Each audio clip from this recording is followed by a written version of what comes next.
게으른 친구들은 그때만 반짝하고 내가 이제 성실하게 해가지고 학습량을 채워서 성취도를 내줘야 되는 부분에서 굉장히 약하기 때문에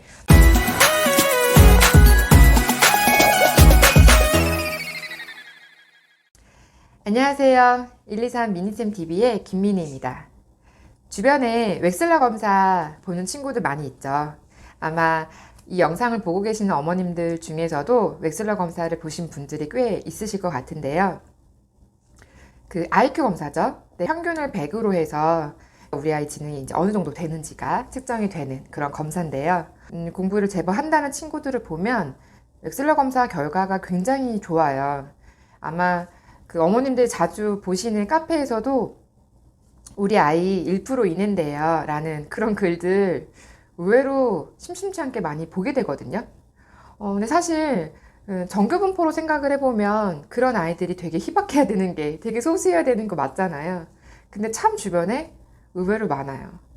그래서 그것 때문에 좀 불안해 하시고 지능이 좋으니까 수학을 잘하겠지 라는 생각들을 많이 하시는데요. 오늘은 지능과 수학 실력에 관한 이야기를 한번 해보려고 해요. 머리가 좋으면 수학을 잘할까요? 저의 결론은 아니라고 봐요. 실제 논문에도 지능이 과목 성취도에 영향을 주는 정도가 얼만큼인지 연구된 그런 논문이 있어요. 수학이 여러 과목들 중에서 제일 낮아요. 물론 어렸을 때는 지능이 좋은 아이들이 수학을 잘해요. 그래서 아마 우리 아이가 유아 때부터 사고력 수학 학원을 다니고 사고력 수학 학원 안에서도 잘하는 아이들과 같은 그룹에 있다면 대부분의 아이들은 지능이 좋은 편에 속할 거예요. 유아나 초저까지는 그게 어느 정도 영향을 받겠지만 중학년 이후에 올라가서부터는 점점 그 영향을 적게 받거든요. 실제 제가 수업을 했던 친구들의 사례를 몇 가지 말씀드리면 지능이 굉장히 좋았던 친구가 있어요. 이 친구는 너무 머리가 좋아서 숫자를 굉장히 잘 기억하는 친구예요. 지능이 좋은 친구들의 작은 몇 가지 특징들이 있는데 그 중에 한 가지가 문자를 기억을 잘해요. 숫자를 기억을 잘하든 시각적인 기억력이 좋기 때문에 유아 때부터 굉장히 두각을 나타내는 것처럼 보여지긴 해요. 이 친구도 수에 대해서 관심이 많았고 수 규칙이나 이런 것들을 굉장히 좋아하는 친구라서 친구들 비교할 때는 굉장히 뛰어난 모습을 보이는 친구였어요. 근데 이 친구가 계속 잘 했으면 참 좋았을 텐데 초등학교 3학년서부터 이제 브레이크가 살살 오기 시작해요. 어머님들은 그 시기에 약간의 정체기라고 생각을 하지만 가르치는 입장에서 보면 이게 정체기인지 이게 슬럼프인지 굉장히 다른 모습을 보여주긴 하거든요. 정체기일 때는 공부는 똑같이 꾸준히 하면서 실력이 유지될 때를 정체기라고 하는 거고 슬럼프는 공부를 똑같이 하지도 않는 거죠. 하기도 싫고 흥미가 예전 같지가 않고 했는데 아웃풋이 좋지 않고 그러니까 더 하기 싫고 이 악순환을 타기 시작하면 저는 그거를 슬럼프라고 생각을 해요. 이 친구가 3학년 때부터 슬럼프가 오기 시작했어요. 물론 공교롭게도 그 시기에 어머님이 집에서 전업주부이셨다가 일을 하게 된 상황도 영향을 미쳤겠지만 그래도 보통은 학습 습관이 제대로 잘 잡혀 있었다면 엄마가 곁에 있지 않아도 사실 10살부터는 대부분의 아이들이 엄마의 손이 뻗쳐야지만 학습이 진행되는 게 아니라 습관이 이제 형성이 돼서 학원도 다니고 학습을 진행을 하잖아요. 결정타로 영향을 많이 받게 된 거예요. 하기 싫었고 엄마도 옆에 하루 종일 붙어 있지는 않고 그러니까 틈만 나면 게임이 하고 싶고 문제를 푸는데도 자꾸 게임의 그 이미지들이 자꾸 눈앞에 아른아른 거려서 멍 때리거나 딴 생각하는 모습을 보이거나 이 친구는 그 시기에 초등학교 남은 과정을 다 마무리했어요. 저랑은 하진 않았고 과외로 이제 그 수업을 마무리했죠. 그리고 중등을 다시 맡게 된 건데 중등을 나가면서 이 친구가 성취도가 완전 형편없이 나오는 거예요. 머리가 좋았던 친구들이 걱정해야 되는 건 본인이 머리 좋다는 거 본인도 알거든요. 그러니까 굉장히 수학을 우습게 생각하는 경향이 있거나 아니면 게으른 모습을 보여요. 내가 풀이 과정을 적지 않아도 언제나 정답을 맞출 수 있었어. 이런 경험들이 그동안 초등학교 과정에서는 충분히 느껴봤고 중학교에도 통할 거라는 생각을 하는 거죠.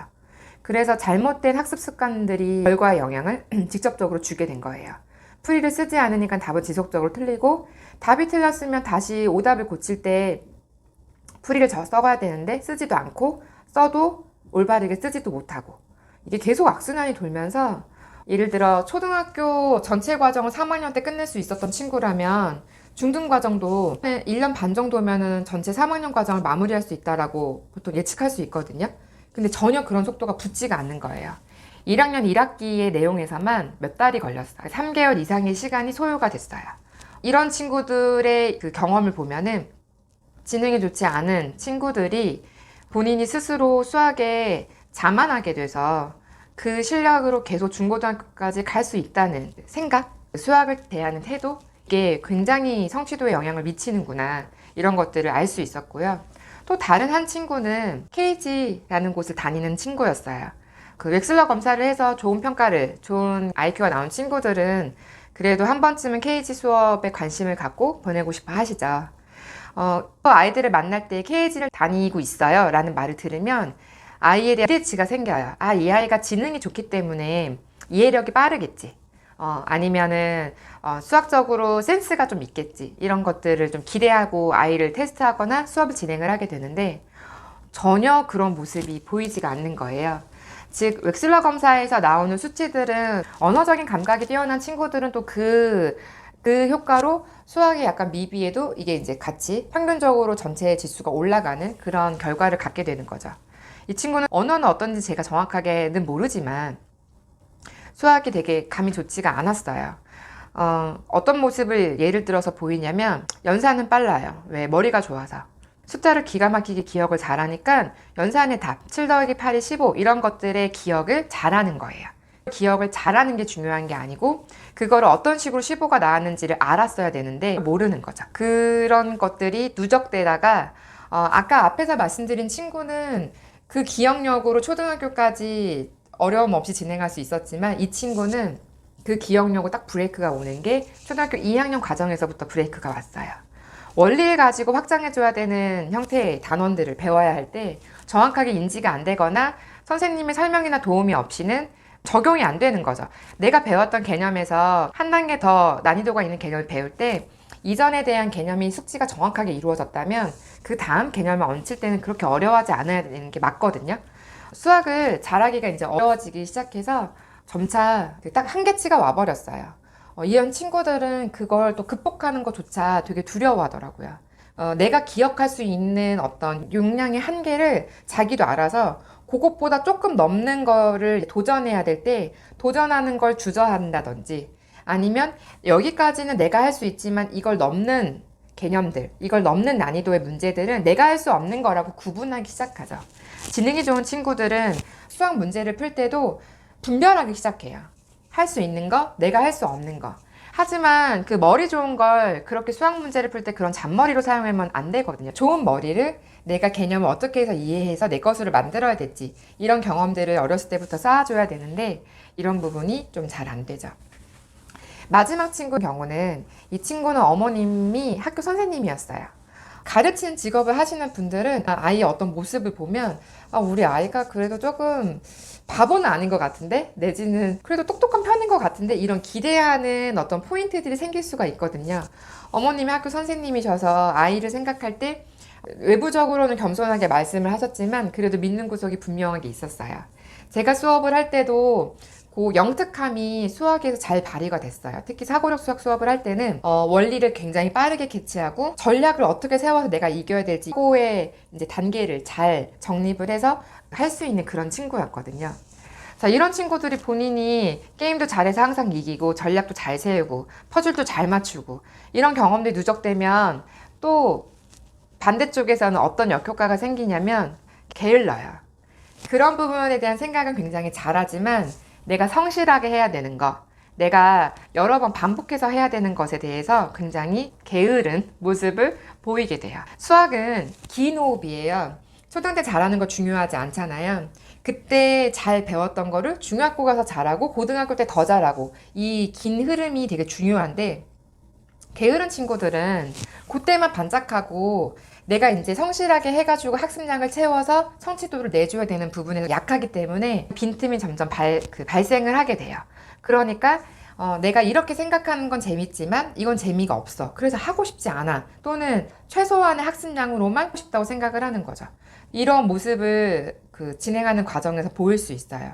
그래도 이 친구들은 나중에라도 중학교, 고등학교 때 선생님이 어떤 식으로 학습 태도나 습관을 잡아주냐에 따라서 뒤엎을 수는 있어요. 왜? 기본적인 베이스가 사고하는 훈련이나 그런 것들이 되고 그런 부분에 영특함을 보였던 친구이기 때문에 조금만 잡아줘도 되기는 하죠. 하지만 그 게으름은 수학에서까지 또는 과학까지만 가능하지 영어나 국어, 다른 과목에 대해서는 또 성취도가 좀 떨어지는 이런 모습을 보이게 되거든요. 지능이 너무 좋은 친구들이 주변에 있다고 해서 부러워하실 필요도 없고 지능이 낮다고 해서 우리 아이가 수학을 못할 것 같다는 불안감을 가지실 필요도 없는 것 같아요. 아이의 상황에 맞춰서 지금 아이한테 필요한 거, 지금 우리 아이를 객관적으로 봤을 때 수, 도형, 규칙, 측정 다양한 영역들로 그 아이를 바라봤을 때 특별히 잘하는 영역과 그렇지 못한 영역들이 있을 거잖아요. 이건 타인과 비교해서가 아니라 이 아이만 놓고 봤을 때 강점은 좀 더 살려줘서 거기서 자신감을 얻고 그 자신감으로 부족한 영역을 극복할 수 있는 힘을 만드는 거죠. 지능이 높은 아이들이 주의해야 될 부분들 또는 지능이 평범하더라도 얼마든지 수학을 지능이 좋은 아이들보다 뛰어넘을 수 있는 그런 방법이라고 생각을 해요. 오늘은 지능과 수학에 대한 관계에 대해서 말씀을 드려봤습니다. 저희는 다음 영상에 또 만나 뵙도록 하겠습니다. 다음에 또 만나요.